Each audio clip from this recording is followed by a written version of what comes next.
My name is Isadora Calloway, but everyone calls me Izzy. I've spent my life chasing flavors and writing about them, turning my mother's passion for food into a career that would have made her proud. Little did I know that my greatest challenge wouldn't come from a bitter herb or an overcooked steak, but from the family I married into. You know, Izzy, not everyone gets to turn their passion into a livelihood, Bernie said, her eyes gleaming with a hint of something darker.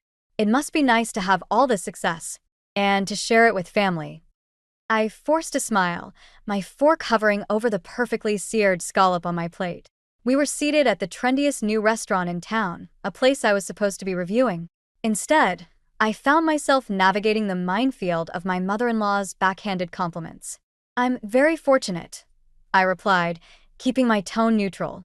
My mother always said that food brings people together. I like to think I'm carrying on her legacy. Thatch, my husband, squeezed my hand under the table. "And you're doing a fantastic job, honey. Mom, you should read Izzy's latest review. It's brilliant." Bernie's smile tightened. "Oh, I'm sure it is." Thatcher always did have excellent taste.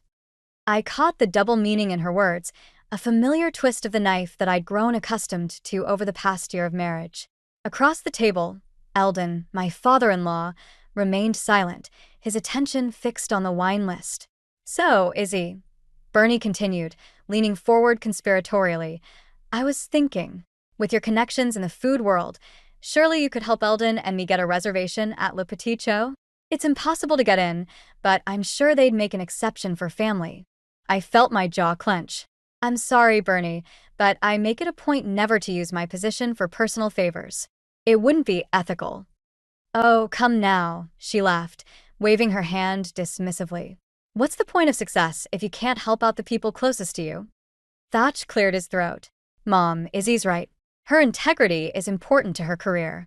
Of course," Bernie backpedaled, but the glint in her eye told me this wouldn't be the last I heard of it. As the evening wore on, I found myself increasingly on edge. Every comment from Bernie seemed loaded, every glance calculating. I couldn't shake the feeling that I was being sized up, measured against some invisible standard I could never hope to meet. "Tell me, Izzy," Bernie said as dessert arrived, "how did your mother feel about you marrying our Thatcher? I'm sure she must have been thrilled to see her daughter so well settled." The question hit me like a sucker punch. My mother had passed away long before I met Thatch, a fact Bernie knew all too well. I think she would have been happy to see me happy. I managed my voice tight.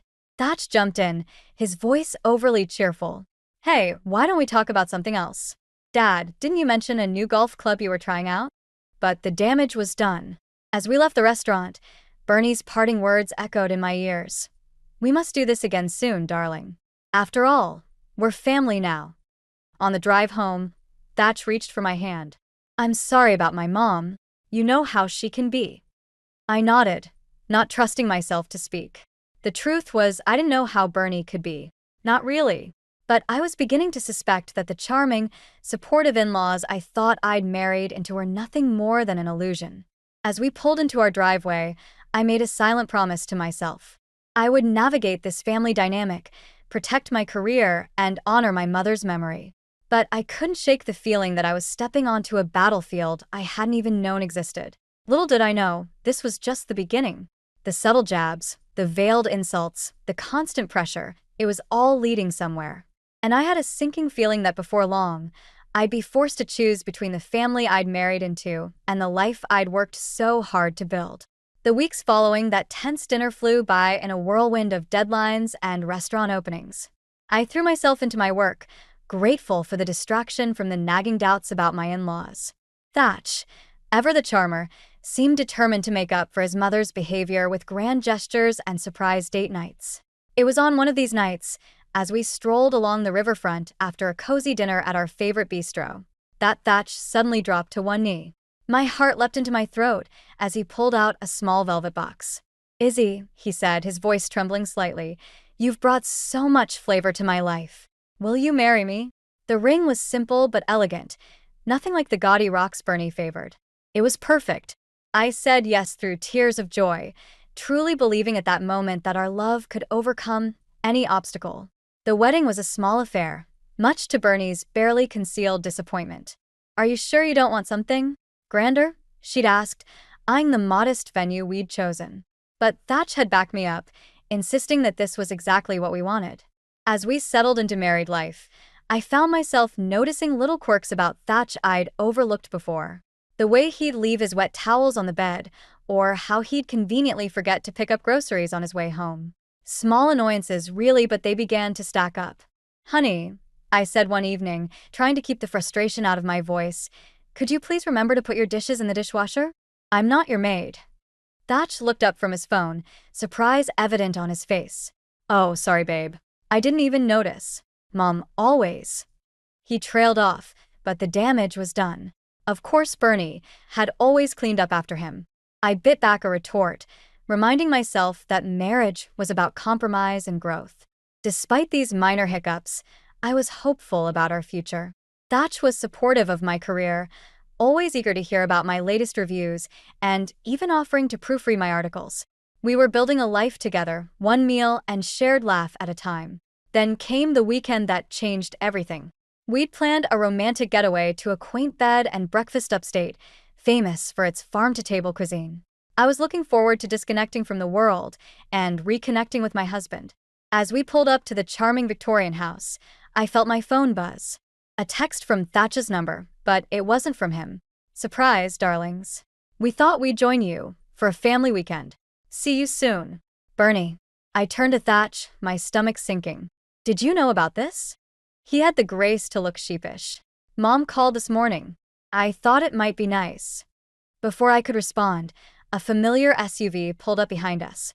Bernie emerged, arms wide, Eldon trailing behind with their luggage. "Izzy, darling," Bernie trilled, air kissing my cheeks. What a coincidence that we all chose the same weekend getaway. I forced a smile, knowing full well this was no coincidence. As Bernie launched into a monologue about the dreadful traffic and how quaint everything looked, I caught Thatch's eye. He mouthed a silent sorry, but I couldn't shake the feeling that he wasn't nearly as bothered by this intrusion as I was. The weekend stretched on endlessly. Every meal became a stage for Bernie to critique the food, comparing it unfavorably to restaurants she'd visited in Europe. Eldon mostly kept quiet, occasionally nodding in agreement with his wife. By Sunday morning, my nerves were frayed. I'd come here to relax and instead found myself constantly on edge, mediating between Bernie's demands and the increasingly flustered B&B staff. As we packed to leave, Thatch tried to smooth things over. "It wasn't so bad, was it? Mom and Dad really enjoyed spending time with us." I zipped my suitcase with more force than necessary. "Thatch, this was supposed to be our weekend. Don't you see how intrusive this was?" He shrugged, that boyish grin I once found so charming now grating on my nerves. "They're family, Izzy. That's what family does." As we drove home, Bernie's voice echoing from the car behind us as she called to make plans for next weekend, I couldn't shake the feeling that the harmony I'd believed in was nothing more than an illusion. And for the first time since our wedding, I wondered if Thatch and I were really on the same page after all. The weeks following our ill-fated getaway were tense. Thatch and I danced around the subject of his parents, neither of us willing to ignite the powder keg of resentment that had been steadily building. I threw myself into my work, using the excuse of deadlines to avoid family dinners and weekend brunches. It was during one of these late nights at the office that I decided to go over our finances. With a big review coming up, I wanted to make sure we were on track for our savings goals. As I logged into our joint account, my heart nearly stopped. The balance was far lower than it should have been. Frowning, I scrolled through the recent transactions. Expensive restaurants, high-end boutiques, a golf club membership renewal. None of these were expenses Thatch and I had discussed. My hands shaking, I dialed Thatch's number. "Hey, can you explain these charges on our account?" I asked, trying to keep my voice steady. There was a long pause on the other end. "Oh, those," Thatch said, his voice unnaturally light. "Mom and Dad were in a bit of a tight spot, so I helped them out." "It's no big deal, Izzy." "No big deal?" I repeated, incredulous. "Thatch, this is thousands of dollars. From our joint account." "They're family," he said, as if that explained everything. "We can afford it. Your last book advance more than covers it." I felt as if I'd been slapped. My advance? That was for our future, Thatch. For us. Not for your parents' lavish lifestyle. "Look, can we talk about this when I get home?" Thatch sighed. "I'm sure we can work it out. But when Thatch arrived home, Bernie and Eldon were in tow. Surprise! Bernie trilled, waltzing into our living room like she owned the place. "We thought we'd treat you to dinner to thank you for your generosity." I shot Thatch a look of disbelief, but he just shrugged helplessly. Dinner was a tense affair. Bernie regaled us with tales of her latest shopping spree and Eldon's new set of golf clubs, each word like a dagger to my heart. I pushed my food around the plate, appetite gone. "Izzy, darling, you've barely touched your food," Bernie noted, her tone dripping with faux concern. "Is everything all right?" I set down my fork with a clatter. "Actually, no. It's not all right. I just found out that my hard-earned money is being used to finance your lifestyle without my knowledge or consent." The table fell silent. Thatch looked like he wanted to disappear into his chair. Bernie's eyes narrowed. "Now, Izzy, let's not be dramatic. We're family. Families support each other. Isn't that right, Thatcher?" Thatch nodded weakly. "Mom's right, Izzy. It's what families do." I stood up abruptly, my chair scraping against the floor. "Excuse me," I muttered, fleeing to the bedroom. Later that night, after Bernie and Eldon had finally left, Thatch tried to smooth things over. "I'm sorry I didn't tell you," he said, his voice soft. "I just didn't want to worry you. It won't happen again, I promise." I wanted to believe him. I desperately wanted to believe that this was just a misunderstanding, that we could move past it. But as I lay awake that night, Thatch's gentle snores beside me, I couldn't shake the feeling that something fundamental had shifted. The next morning, I woke up early and made my way to the kitchen. As I sipped my coffee, staring out at the dawning sky, I thought about my mother. What would Vivian Calloway say if she could see me now? "Trust your instincts, Izzy girl," I could almost hear her say. "You've got good taste in food and in life. Don't let anyone spoil that." With a heavy heart, I realized that the cracks in the foundation of my marriage weren't just cracks anymore. They were chasms, widening with each passing day. And for the first time, I allowed myself to wonder if they were too wide to bridge. As I heard Thatch stirring in the bedroom, I steeled myself for the conversation to come. It was time to face the truth, no matter how unpalatable it might be. The illusion of harmony had shattered, and I was left to pick up the pieces of the life I thought I knew. The weeks following the financial revelation were a delicate dance of forced smiles and tense silences. Thatch made a show of being more attentive, bringing me flowers and suggesting date nights. But the trust that had been broken wasn't so easily repaired. I threw myself into planning a much-needed getaway. A quaint coastal town was hosting a seafood festival, and I'd been invited to be a guest judge. It was the perfect opportunity to clear my head and focus on my work. "I've booked us a charming little bed and breakfast," I told Thatch over dinner. "Just us, the ocean, and some of the best seafood on the coast. No distractions." Thatch's face lit up. "Sounds perfect, Izzy. I can't wait." For a moment, I felt a flicker of hope. Maybe this trip was exactly what we needed to reconnect. That hope was short-lived. The day before our departure, Thatch's phone buzzed during breakfast. His face paled as he read the message. "Everything okay?" I asked, already dreading the answer. Thatch cleared his throat. Funny story. Mom and Dad were planning a trip to the same town this weekend. They thought it might be fun if we all went together." The spoon I was holding clattered against my bowl. "You're joking, right?" But of course, he wasn't. Bernie had somehow caught wind of our plans and, in her typical fashion, had inserted herself and Eldon into them. "I told them it wasn't a good idea," Thatch said weakly, but I could see the lie in his eyes. The drive to the coast was tense, with Bernie and Eldon following close behind in their ostentatious SUV. Every few minutes, Bernie would call Thatch, suggesting stops or asking about our itinerary. By the time we reached the bed and breakfast, my nerves were frayed. To my horror, I discovered that Bernie had taken the liberty of upgrading our reservations to a larger vacation home that could accommodate all of us. Surprise! Bernie trilled as we pulled up. "Isn't this so much better? Now, we can all be together." I bit my tongue so hard I tasted blood. Thatch, ever the peacekeeper, just shrugged helplessly. The seafood festival, which I had been looking forward to for months, became a nightmare. Bernie insisted on accompanying me to every event, offering loud opinions on each dish and making a spectacle of our family outing. "Oh, Izzy's a food critic," she'd announce to anyone who would listen. But of course, I taught her everything she knows about fine dining.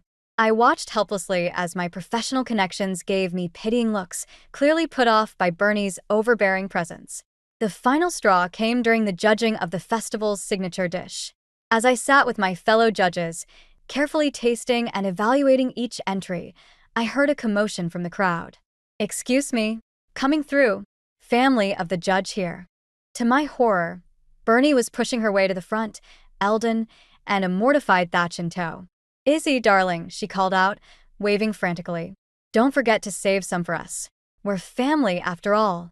The other judges exchanged glances, and I felt my cheeks burn with embarrassment. In that moment, something inside me snapped. I stood up abruptly, my chair scraping loudly against the floor. The crowd fell silent as I marched over to where Thatch stood. "We need to talk," I hissed, grabbing his arm and pulling him away from his parents. "Now." Once we were out of earshot, I let loose. "This has to stop, Thatch. Your mother is ruining my career, my reputation, and our marriage. You need to set some boundaries or, I swear dash." "Or what?" Thatch interrupted, a hint of defiance in his voice. "They're my parents, Izzy. I can't just cut them out of our lives." I stared at him, the realization hitting me like a wave. This wasn't just about Bernie and Eldon. This was about Thatch's inability, or unwillingness, to stand up for me, for us. As I walked back to the judging table, leaving Thatch standing there, I felt a strange mix of clarity and despair. The man I had married, the life I thought we were building together, it was all unraveling before my eyes. And I wasn't sure if I had the strength or even the desire to try and stitch it back together. The weeks following the disastrous seafood festival were a blur of tense silences and half-hearted attempts at reconciliation. Thatch and I tiptoed around each other, the weight of unspoken words hanging heavy between us. I threw myself into my work, grateful for the distraction it provided from my crumbling personal life. It was during this time that I received an invitation to review Le Jardin, the most exclusive new restaurant in the city. This wasn't just any review, it was a make-or-break moment for my career. The entire culinary world would be watching, waiting to see what Isadora Calloway had to say about the most anticipated opening of the year. I arrived at Le Jardin early, notebook in hand, ready to lose myself in the experience. The maitre d' led me to a secluded table, perfect for observing the room without drawing attention to myself. As I settled in, I felt a familiar sense of calm wash over me. This was my element, where I could forget about Bernie, Thatch, and all the complications they brought into my life. The first course had just arrived, a delicate amuse-bouche that promised to set the tone for the evening, when I heard a commotion at the entrance. "But surely you must have a table for us. Don't you know who we are?" My blood ran cold. I'd recognize that shrill voice anywhere. "Bernie." I sank lower in my seat, praying they wouldn't spot me. But of course, luck wasn't on my side. "Izzy, darling." Bernie's voice cut through the refined murmur of the dining room. What a delightful surprise. I looked up to see Bernie sashaying towards me, Eldon and a mortified-looking Thatch in tow. The other diners were starting to stare, whispers rippling through the room. "Bernie," I hissed, trying to keep my voice low. "What are you doing here?" She waved a hand dismissively. "Oh, we heard you were reviewing this charming little place and thought we'd join you. After all, what's a family for if not to support each other?" Before I could protest, Bernie had signaled a waiter. "We'll need 3 more place settings here." Chop chop. The waiter looked at me uncertainly. I could feel the eyes of the entire restaurant on us, including those of the head chef who had emerged from the kitchen to see what the commotion was about. "Bernie, please," I pleaded. "This is a professional engagement. I can't have you here." But Bernie was already settling into a chair, examining the menu with a critical eye. "Nonsense, darling. Who better to assist you than your loving family? Now, let's see what overpriced morsels they're serving tonight." As the evening progressed, my worst fears were realized. Bernie loudly critiqued each dish, making outrageous demands and sending back perfectly prepared plates. Eldon, as usual, said little but nodded along with his wife's every pronouncement. Thatch alternated between looking apologetic and trying to placate his mother. I sat there, mortified, watching my professional reputation crumble before my eyes. The other diners were openly staring now, some even taking out their phones to record the spectacle. Finally, As Bernie launched into a tirade about the wine list, something inside me snapped. Enough. I stood up abruptly, my chair scraping loudly against the floor. The room fell silent. Bernie, Eldon, I need you to leave. Now. Bernie's eyes widened in mock hurt. But Izzy, we're only trying to help. After all, you're part of our family now. No, I said, my voice shaking with anger and pent-up frustration. I'm not part of your family. I'm Isadora Calloway, food critic and writer. And you've just ruined the most important review of my career. Bernie's face darkened. Now see here, young lady. We've given you everything, connections, opportunities. Our darling Thatcher. You owe us dash. I owe you nothing, I interrupted, surprising even myself with the venom in my voice. Thatch, I'm sorry, but if you can't see what's happening here, then maybe we need to reevaluate more than just this evening. With that, I grabbed my purse and stormed out of the restaurant, leaving behind a stunned silence. As the cool night air hit my face, I felt a strange mix of despair and liberation. I had no idea what would happen next, but I knew one thing for certain. Things could never go back to the way they were. The aftermath of the Le Jardin disaster was swift and merciless. My inbox overflowed with concerned emails from editors and fellow critics, while social media buzzed with gossip about the Calloway family meltdown. I'd become a spectacle, my carefully cultivated reputation tarnished by one disastrous evening. I spent the next few days holed up in my office, ignoring Thatch's calls and Bernie's increasingly aggressive voicemails. The weight of everything, the manipulation, the betrayal, the constant undermining of my career, pressed down on me, threatening to suffocate me. It was on the third day of my self-imposed exile that Thatch finally cornered me. He stood in the doorway of my office, his usually charming smile replaced by a look of desperation. Izzy, we need to talk, he said, his voice soft but insistent. I looked up from my laptop, feeling a mix of anger and exhaustion. I think we're well past talking, Thatch. He stepped into the room, closing the door behind him. Please, just hear me out. What happened at Le Jardin? It wasn't supposed to go like that. Mom just wanted to dash. To what? I interrupted, my voice sharp. To humiliate me? To sabotage my career? Or just to remind me once again that in your family's eyes, I'll never be good enough? Thatcha's face fell. That's not true, Izzy. They love you. We all do. I laughed bitterly. Love? Is that what you call it? Because from where I'm standing, it looks a lot like control. There was a long pause, the tension in the room palpable. Finally, Thatch spoke, his voice barely above a whisper. Mom. She's always been involved in my life. In all our lives. She just wants what's best for us. And there it was. The admission I'd been waiting for, dreading, and somehow expecting all at once. What's best for us? I repeated, my voice trembling with anger. Was it best for us when she manipulated our wedding plans? When she crashed our honeymoon? When she undermined every decision we've made as a couple? Thatch looked away, unable to meet my gaze. She means well, Izzy. She's just protective. Protective? I stood up, my chair scraping against the floor. Thatch, she's destroying us. Can't you see that? He remained silent, and in that silence, I found my answer. You know what? I said, a strange calm settling over me. I think I finally understand. It's not just about Bernie. It's about you, Thatch.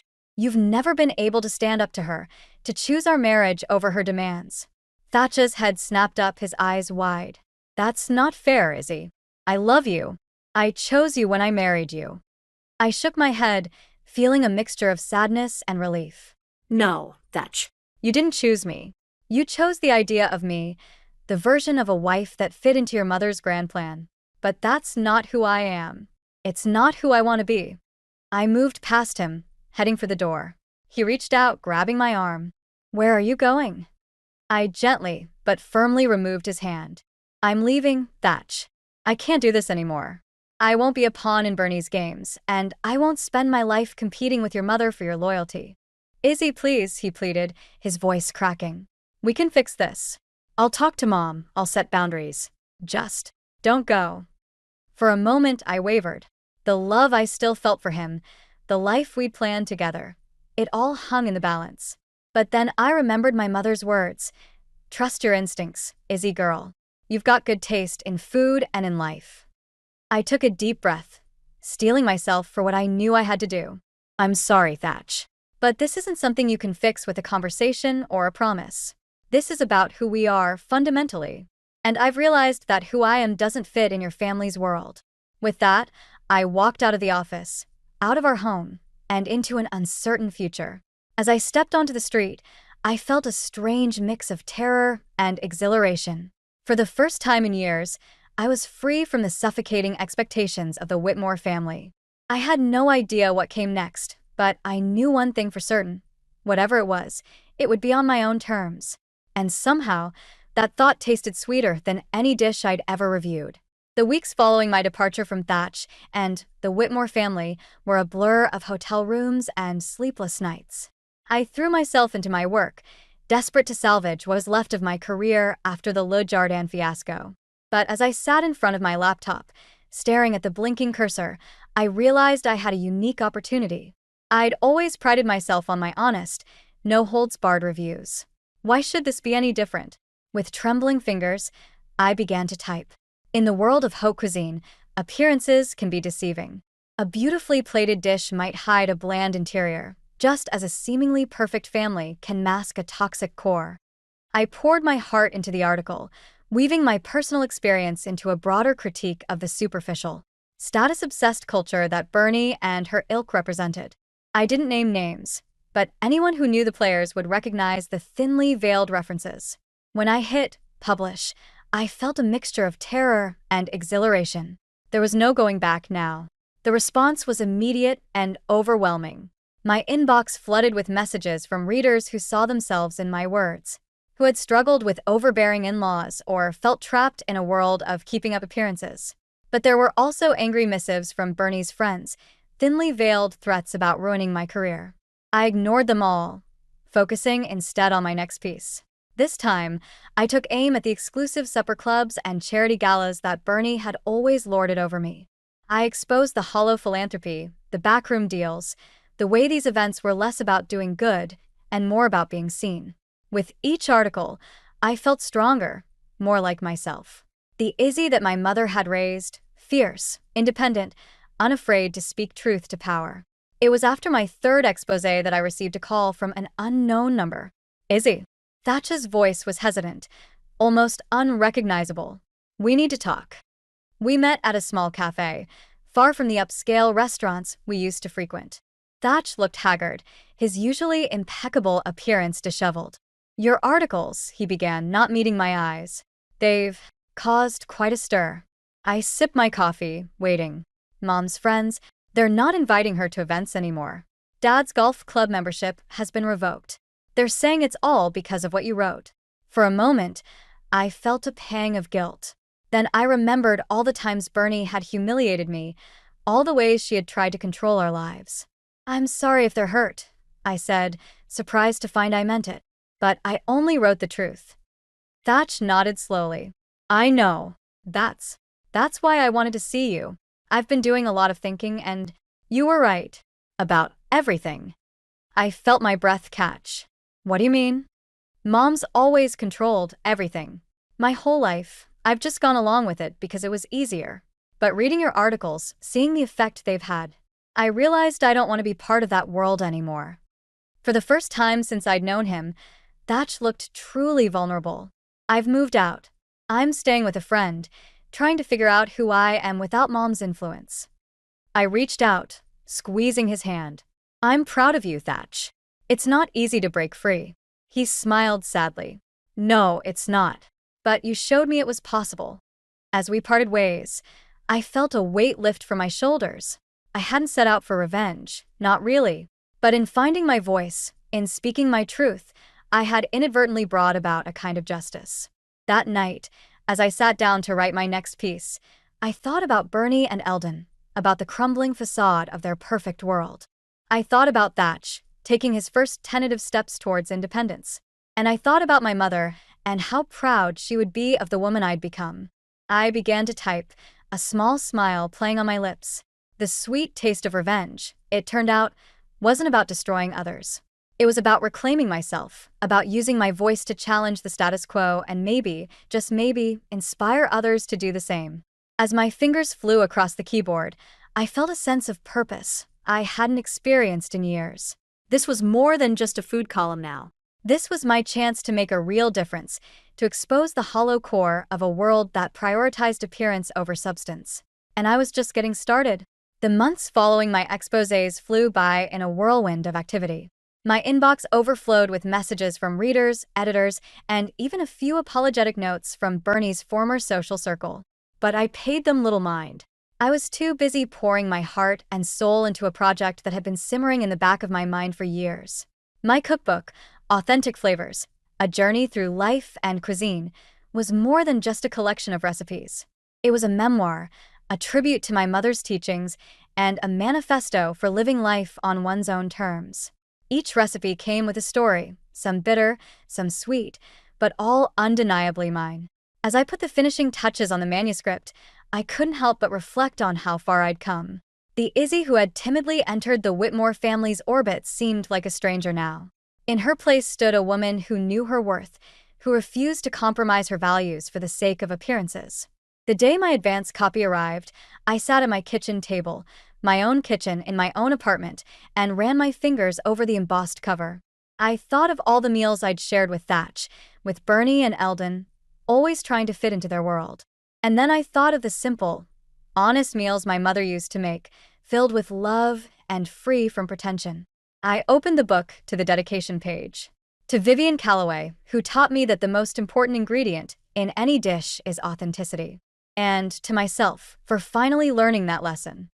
As if on cue, my phone buzzed with a text from Thatch. We'd kept in sporadic contact over the past few months, each of us working on our own journey of self-discovery. Heard about the cookbook. Congratulations, Izzy. You deserve this success. I smiled, feeling a warmth that had nothing to do with resentment or bitterness. Thank you, I replied. How are you doing? Better, came his response. Started therapy, trying to figure out who I am without Mom's influence. It's hard, but it feels right. I'm proud of you. I texted back and I meant it. As I set my phone down, I realized that the anger and hurt that had driven me for so long had faded. In its place was a sense of peace, of coming home to myself. The next few weeks were a blur of book signings, interviews, and rave reviews. But the moment that stood out most came during a small, intimate launch party at my favorite local bistro. As I stood addressing the crowd of friends, colleagues, and food lovers, I caught sight of a familiar face in the back. Thatch stood there, a tentative smile on his face. Next to him was a woman I didn't recognize, but the way they leaned into each other spoke volumes. Our eyes met, and in that moment, I felt the last piece fall into place. We nodded at each other, a silent acknowledgement of the journey we'd both undertaken. Food, I said, turning back to the audience, is more than just sustenance. It's a way to connect, to express love, to celebrate our authentic selves. Each dish tells a story of tradition, of innovation, of the hands that prepared it and the hearts it nourishes. I raise my glass. Here's to authentic flavors, in our food and in our lives. May we always have the courage to seek them out, to savor them, and to share them with the world. As applause filled the room, I felt a profound sense of gratitude wash over me. For my mother's wisdom, for the hard lessons I'd learned, for the strength I'd found within myself. Later that night, as I curled up on my couch with a cup of my mother's favorite tea, I opened my cookbook to a random page. The recipe that greeted me was for a simple tomato soup, the first dish my mother had taught me to make. I smiled, remembering her words. Remember, Izzy girl, the secret to a good soup is letting the flavors speak for themselves. No need for fancy tricks or expensive ingredients. Just honesty and love. As I sipped my tea, I realized that I had finally created the recipe for my own life, one built on authenticity, self-respect, and the courage to stand up for what I believed in. And it tasted sweeter than any dish I'd ever critiqued.